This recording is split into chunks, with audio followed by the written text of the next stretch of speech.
lá, vamos falar do Náutico, né? Que agora pela manhã o elenco alvirrubro fez mais um treinamento, se preparando para o jogo de sábado. Sábado, Náutico às 5 da tarde tem um duelo contra o Ferroviário. É um jogo da penúltima rodada da fase de classificação da Série C do Campeonato Brasileiro.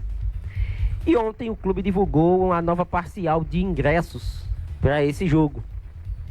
3.216 ingressos já foram vendidos para esse confronto.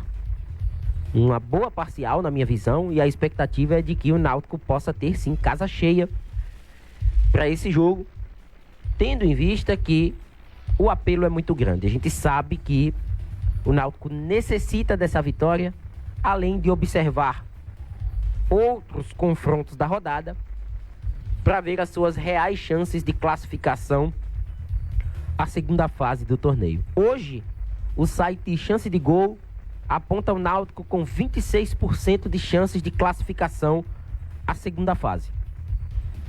É tratado como uma chance remota devido à situação de outros concorrentes na tabela. Mas esse cenário ele pode se alterar drasticamente em caso de uma vitória alvirrubra e de tropeços de outros times que duelarão na rodada. Como eu até citava na edição anterior, o confronto entre Remo e Londrina será de suma importância. Será fundamental, né, o Náutico acompanhar esse duelo, bem como também a partida entre Figueirense e São José. Está de olho nesses dois jogos, mas e de maneira nenhuma deixar de lado, né, esse resultado diante do Ferroviário, porque o Náutico enfrenta uma equipe que não vem bem na competição e vai ter que fazer a sua parte em casa. Ontem o clube anunciou oficialmente as saídas do volante Lohan, como falávamos aqui, também do goleiro Jefferson Romário. O clube até chegou a negociar a saída do goleiro David, que foi titular no primeiro tempo diante do Botafogo da Paraíba.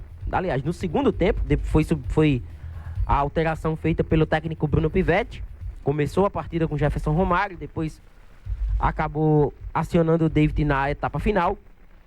Mas David acabou se reunindo com a diretoria alvirrubra e acabou continuando no clube, né? Mesmo depois dessa tentativa de deixar o Náutico, né, a negociação de sua saída, ele acaba voltando atrás e ficando no Clube Náutico Capibaribe. Com isso, o Náutico fica com 5 peças para o gol. O Náutico tem hoje Renan Bragança, que é o titular da posição, inclusive treinou normalmente, já se apresentou no CT, já está aí, né, com os demais companheiros e será o titular do jogo de sábado. O Náutico tem David, que para mim, pela minha pouca percepção, ele que está suspenso para esse duelo diante do Ferroviário, tomou o 3º amarelo na última partida, ele não deve ficar no banco nem na última rodada. A expectativa é de que David não rescinda agora, mas também não chegue a ficar na lista de relacionado para as partidas. A ideia é que o Náutico hoje, para o gol, trabalhe com Renan Bragança como titular, Lucas Maticoli como o substituto imediato, Bruno Lopes como terceiro goleiro e Léo, que é o garoto da base, como um quarto nome. Até porque a maioria dos clubes trabalham com 4 goleiros. Então, nessa situação, David vai ficar encostado no Náutico. E a expectativa é de que não venha mais a ser acionado nessa reta final do Campeonato Brasileiro. O lateral esquerdo, Luiz Paulo, passou por cirurgia, né, uma artroscopia no joelho direito. O Náutico, inclusive, publicou que a cirurgia foi realizada com sucesso. No entanto, o clube não deu prazo de retorno ao jogador.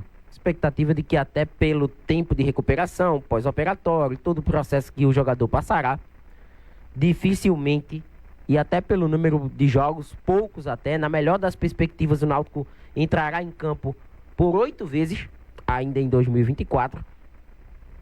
Luiz Paulo só volte a atuar em 2025.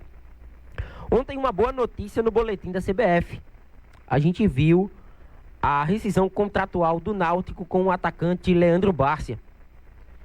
Isso significa que o Náutico chegou ao acordo com o jogador, resolveu as tratativas de pendências que tinha com o atleta. Ele que ameaçou até colocar o Náutico na justiça, chegou, né, até a se prontificar para colocar o Náutico na justiça, cobrando valores exorbitantes.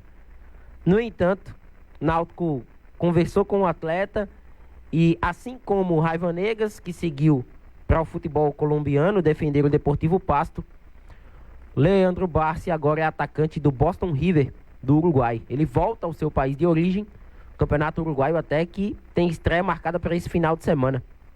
Então, o jogador chega como um dos reforços do Boston River para a disputa do campeonato local. O bom foi que resolveu essa situação com o Timbu, porque até a gente falava da situação de um possível transfer ban, porque trata-se de um atleta a nível sul-americano e, por ser um atleta estrangeiro, ele poderia acionar instâncias maiores na FIFA e, numa hipótese bem complicada para o Náutico ficar impedido de inscrever novos jogadores até o próximo dia 23 de agosto. 23 de agosto, a gente é a data limite para que clubes da Série C possam inscrever novos atletas. É um dia antes da última rodada da primeira fase da competição. É onde os clubes da Série C têm essa abertura, né, para buscar novos atletas no mercado. Como falei, Renan Bragança treinando normalmente, já no CT, já agora pela manhã também, sendo uma das novidades da equipe. Será o titular da posição, né, e muitos elogios até por parte da torcida nas redes sociais, né, de um cara que foi bastante elogiado pelo torcedor do América de Natal. O Náutico ainda vai divulgar os moldes contratuais. Inicialmente, a expectativa é de que ele venha ao Timbu por empréstimo até o fim da Série C, ou para esses 2 últimos jogos, caso o Náutico não logre êxito e não se classifique, ou até mesmo para as 8 partidas, os 2 jogos da primeira fase, e o Náutico consequentemente se classificando, chegando aí para os 6 jogos do quadrangular. Então, Renan Bragança só aguardando também a regularização, né, no boletim da CBF, para ficar à disposição do técnico Bruno Pivetti. No entanto, o Náutico tem uma preocupação. O Náutico tem 3 importantes jogadores que estão pendurados no time titular. O volante Souza, o meia Marco Antônio, que acabou inclusive marcando um dos gols da vitória diante do Botafogo da Paraíba, e o atacante Bruno Mezenga. Esses 3 nomes, além, claro, de Andrei, Danilo Belão, Renato Alves, o próprio zagueiro Irã, que perdeu espaço na equipe com a chegada de Perema, eles também estão pendurados, mas em se tratando de jogadores que comumente estão aparecendo na equipe principal, Souza, Marco Antônio e Bruno Mezenga são as preocupações pensando nas próximas rodadas. Em caso de um amarelo nesse jogo contra o Ferroviário, por exemplo, do Souza, de Marco Antônio ou do próprio Bruno Mezenga, Náutico não conta com esses atletas para o duelo final do dia 24 contra a equipe do Londrina no Paraná. Então, fica aí esse asterisco pensando na última rodada da competição. Lógico que um passo de cada vez, até porque trata-se, né, de um campeonato que tudo se passa por sábado. Se o Náutico não conseguir um bom resultado sábado, esqueça qualquer perspectiva de classificação. Tem que vencer para continuar vivo na Série C. Mas essa preocupação também com esses atletas que possuem 2 cartões amarelos cada.